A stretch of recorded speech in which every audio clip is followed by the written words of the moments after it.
nabigeena ka sugan sallallahu alayhi wasallam inuu yiri dhulmigu waa saddex mid ilaahay ma dhaafo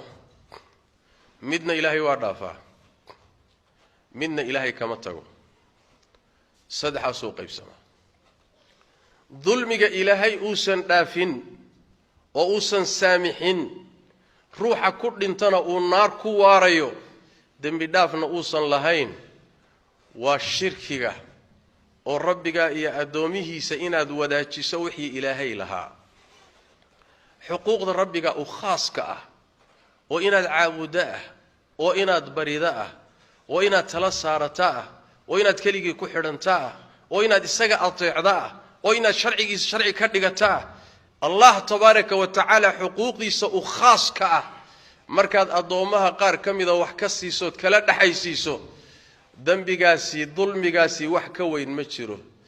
diiwaanada aakhira yaala diiwaanka ugu khatarsan way dhulmiga ugu halisan way sidaas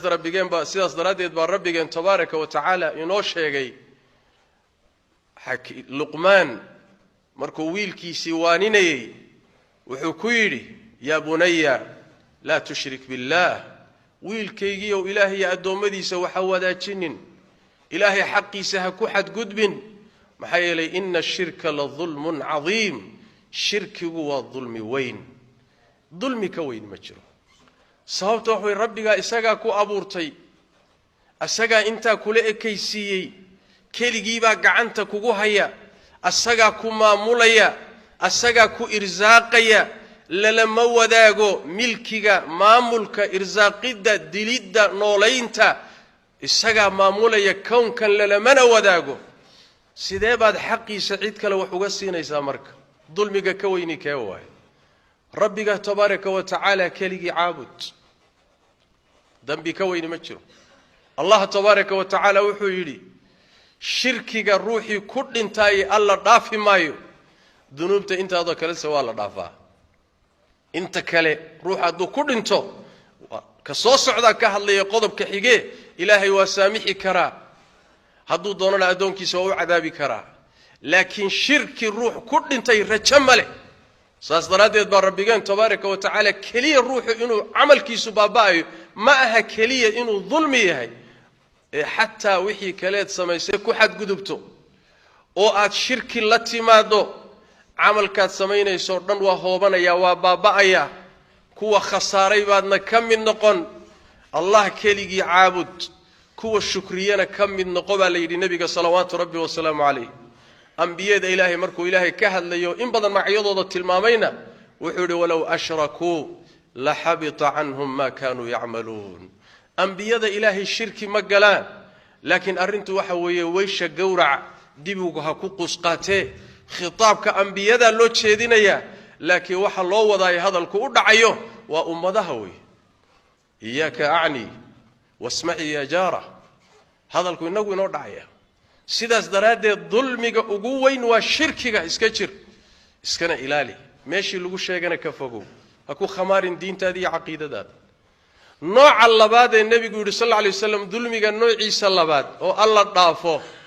waxa weeye waa dhulmiga adoonku uu naftiisa dhulmiyo kuna saabsan xaq isaga iyo rabbigii ka dhaxeeya xuquuqdu waa saddex xaq ilaahay u gooni ah oo adoomada ayna waxba ku lahayn xaq adoomada u khaas ah iyo xaq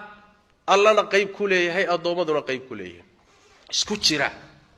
sidaasay fuqahadu u qaybiyaan dunuubta aad galayso haday tahay xaq rabbi kaliya adoomadu ayna shaqo ku lahayn calaaqa aysan la lahayn wixii rabbiga ka reebay baad gashay wuxuu ku amrayo waajibaad dayacday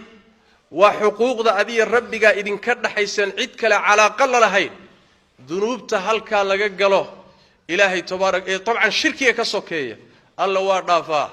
laana rabbigan tabaaraka wa taala waa naxariis badan yahay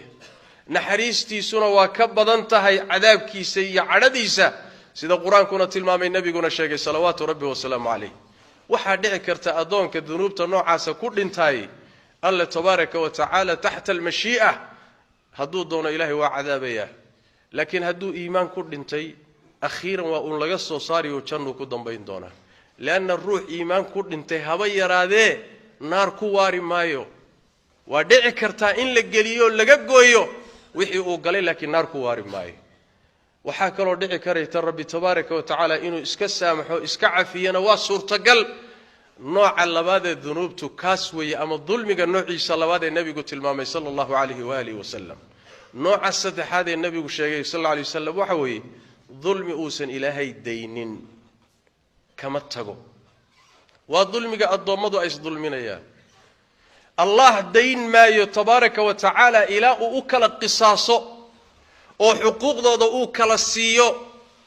إسكبنا في آدمها يتشنك مكلفين إسكبداي ثقلينك إسكبداي حتى بهائمتا يدور شوكتا يحولها ربي تبارك وتعالى محكمة دي سوائن أكل قصاص